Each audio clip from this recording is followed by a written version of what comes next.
안녕하세요. 연애유치원 로미언니입니다. 오늘은 사연인데요. 안녕하세요. 저는 40대 후반에 새 아이를 둔 병원의 어떤 외과 의사입니다. 이야기에 앞서서 저희 부부는 난임으로 마음고생을 정말 오랫동안 했습니다. 제가 29대, 아내가 26살 때 결혼을 했습니다. 신혼 초에는 둘 다 너무 바빠서 아이를 가질 엄두를 내지 못했고요. 젊으니까 마음만 먹으면 언제든 이세를 볼 수 있다고 안일하게 생각했습니다. 그렇게 5년의 시간이 지나가 버리고 처가 쪽에서 슬슬 손자 이야기가 나올 무렵 제 부모님께서는 작고하신 지 꽤 되었습니다. 저희도 더 늦출 수 없다고 생각해서 이세 만들기에 돌입했으나 막상 시도하니 잘 안 생기더라고요. 그 지난했던 이야기를 다 하자면 너무 길어져서 중요한 부분만 이야기 드리면요. 인공수정도 다 실패하고 시험관 아기 7번 만에 쌍둥이 공주님들을 선물 받았습니다. 그런데 아이가 왜 셋이냐고요? 쌍둥이 임신에 성공하기 직전 저희는 딱 이번까지만 시도해 보기로 하고 홀트를 통해서 남자아이 입양 절차를 밟고 있었거든요. 세상 일이라는 게 참 알다가도 모르겠더라고요. 욕심을 내려놓고 새로운 인연을 찾으니 쌍둥이 복덩이가 들어올 줄 누가 알았겠어요. 제 이야기는 여기까지 하고요. 요즘 들어 이해할 수 없는 일들이 너무 당연하다는 듯 일어나네요. 요즘 20, 30대 여성분들을 보면 뭐랄까요? 될 대로 되라는 식의 막장 같은 마인드를 가지신 분들이 정말 많더라고요. 정리해보자면 첫 번째, 군대가 무슨 벼슬이냐. 두 번째, 혼자 벌어서 먹고 살만하니까 결혼을 하든 말든 신경 꺼라. 세 번째, 경력 단절, 독방 육아, 돌봄 감옥, 10월도 싫으니 애를 안 낳고 결혼도 안 할래. 자, 네 번째, 도태남 찌질이들이 동남아 여자랑 매매혼 한다. 다섯 번째, 여자는 연약하니까 배려는 기본, 남자들은 계속해서 뭘 내놔야 해. 세상에 여성시대라는 카페에서는 아이를 유충이라고 하더라고요. 이런 정신세계가 존재한다는 게 믿어지지가 않습니다. 제가 특정 부류의 여성들에게 느꼈던 공통적인 특징은 뭐였을까요? 바로 모렴치와 뻔뻔함입니다. 사회 구성원이 제 역할을 다 했을 때 비로소 국가라는 시스템이 유지된다는 건 초등학생도 아는 사실입니다. 남자는 남자의 자리에서, 여자는 여자의 자리에서 말이죠. 위에 적어놓은 여성들의 주장에 반박을 하자면 끝이 없지만 조금이라도 더 세상을 살았던 새 아이의 아빠이자 사랑하는 아내의 남편으로서 건실한 납세자로서 말씀드려보겠습니다. 저는 군대 다녀온 것이 벼슬이라고 생각하지는 않습니다. 하지만 내가 못했고 안 했던 것을 다른 사람이 했을 때는 경외심까지는 바라지 않지만 조롱거리로 삼지는 말아주세요. 당신들이 후진국이라고 비웃는 동남아 여성들이 낳은 아이들이 한국을 지키는 군인이 됩니다. 그 아이들이 커서 사회에 진출하여 세금을 냅니다. 소방관으로, 경찰관으로 당신의 생명과 재산을 지킵니다. 대한민국의 국민으로 태어나 안전하고 평안한 삶을 영위하며 국가가 제공하는 모든 서비스를 고마운 마음 일절도 없이 당연시하며 누리는 당신들, 되려 비난하고 조롱하는 스스로가 부끄럽지도 않습니까? 하물며 온갖 권리는 계속해서 누리고 싶고 그에 따른 책임은 배째라는 식으로 회피하다니 인면수심이 따로 없군요. 그 뒤틀린 사상을 어린 세대들에게 주입시키려고까지 하다니 정말 뻔뻔합니다. 혼자야 상관없지만 주변까진 물들이지 말아주세요. 부탁드립니다.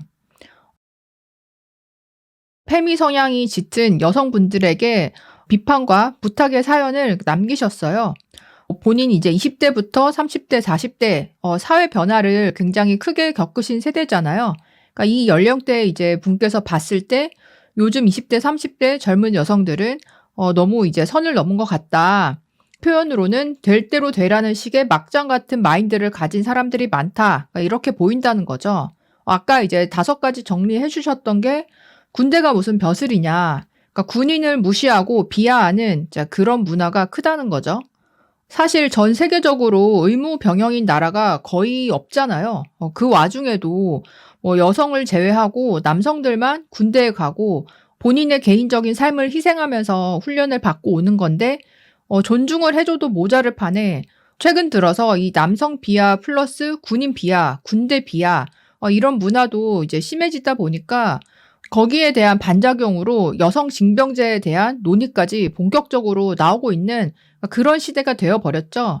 국방의 의무를 한쪽 성별만 지고 있는 거 그 자체가 사실은 평등하지 않은 건데 그동안 여자 입장에서는 배려와 특혜를 받았던 것 그것까지도 이제 여성들 스스로 무너뜨리고 있는 그런 시대가 오고 있다 보니까 지금 뭐 청소년 10대 이런 여자아이들은 나중에 군대 가게 될 수도 있다. 이런 전망까지 나오고 있죠. 두 번째가 이제 여자도 혼자 벌어서 먹고 살만 하니까 결혼을 하든 말든 신경 꺼라. 사실 결혼에 있어서 여자보다는 남자가 좀 더 경제력이 우위에 있을 때 결혼을 이제 하기가 쉬워지고 그럴 때 남자도 결혼 결심을 하거나 그러니까 자신감 있게 추진하는 경향이 있는데 아무래도 이제 여자분들도 다 같이 사회 진출을 하고 오히려 여성 할당제를 통해서 여자분들이 어느 정도 그 자리가 늘어나게 되면서 그거를 반대로 말하면 옛날만큼 좋은 직장을 가진 안정적인 소득을 가진 그 젊은 남자가 줄어들었다는 거고 그렇게 되면 될수록 여자는 결혼을 안 하는 선택을 하게 된다.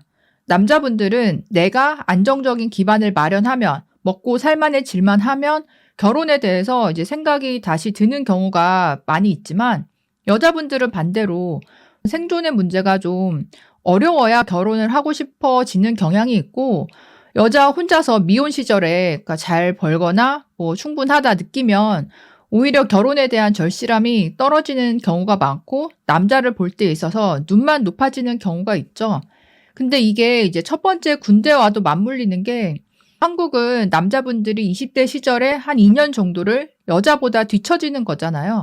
여자가 먼저 사회생활 진출을 해서 더 이제 일찍부터 돈을 벌고 돈을 쓰기 시작하고 소비 생활하면서 또 눈이 높아지고 군대 자체도 개인의 삶을 희생하는 리스크가 크지만 2년 늦게 사회생활을 시작한다. 그러니까 이 부분이 한국 남자분들에게는 굉장히 큰 핸디캡이다.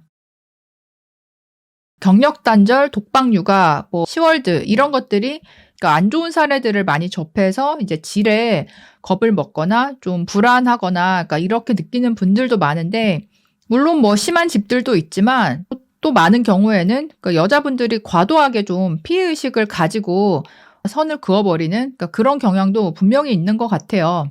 그 다음에 참 요즘 이슈가 되는 게 한국의 도태남들이 동남아 여자를 매매혼을 한다. 동남아 여자랑 결혼하는 거를 이제 매매혼 취급을 하는 그런 커뮤니티 글이 많잖아요. 그러다 보니까 그냥 한국 남자가 국제결혼 후기를 올리기만 해도 그 아래에 약간 비아냥거리는 댓글도 달리고 하는데요. 근데 인구수가 급감하고 있고 최저 출생률을 계속 경신하고 있는데 이런 환경에서 해외 여성분이 한국에 와서 결혼을 하고 아이도 낳고 구성원으로서 함께 살아간다. 이거는 오히려 한국 여자분들이 고맙게 생각해야 될 부분도 크고요.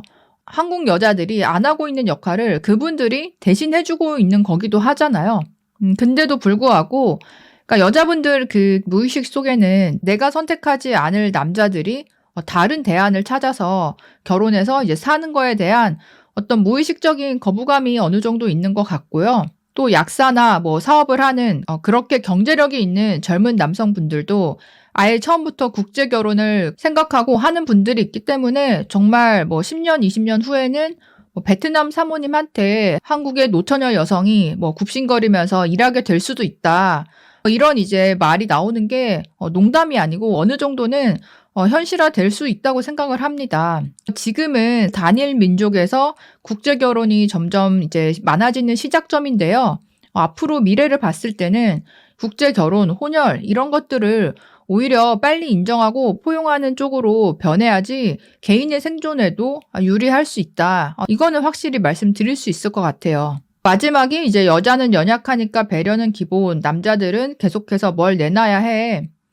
이중적인 게 있잖아요. 남성들을 비판하면서도 한편으로는 남성에게 더 뭔가를 대우받기를 원하고 배려받기를 원하고 경제적으로 또 상향혼하기 원하는 그런 이중적인 심리가 또 많이 있다 보니까 마지막으로 이런 부분을 말씀하신 것 같아요. 물론 이제 모든 여성들이 그렇다는 건 아니지만 요즘 20-30대 여성분들 중에서 이렇게 이제 심각한 마인드를 가지고 이제 거기에 완전히 잠식된 분들이 꽤 많이 있고, 그런 분들이 본인들의 주장을 정당화하기 위해서 또 여성시대 같은 카페, 그런 커뮤니티에 모여서 계속적으로 같은 여자끼리 이런 식의 사상 교육을 시키고 정상적인 말을 하는 사람을 집단적으로 비난하고, 그러니까 이런 여론도 있다 보니까 이분들이 이렇게 살다가 나이가 더 들었을 때 어떻게 될지 솔직히 걱정되는 부분도 있거든요. 뭐 맥도날드 할머니다 그런 이야기 많이 하시는데 진짜로 그런 식으로 될 수 있는 가능성이 있기 때문에, 그런 식으로 도태되면서 또 반작용으로 현재 나이가 어린 세대들 경우에는 이런 선배들을 반면교사 삼아서 좀 더 나은 생각을 가진 분들이 많아지지 않을까 싶은데요. 여러분들은 어떻게 생각하시나요? 댓글로도 의견 남겨주세요. 그럼 다음에 또 만나요. 안녕.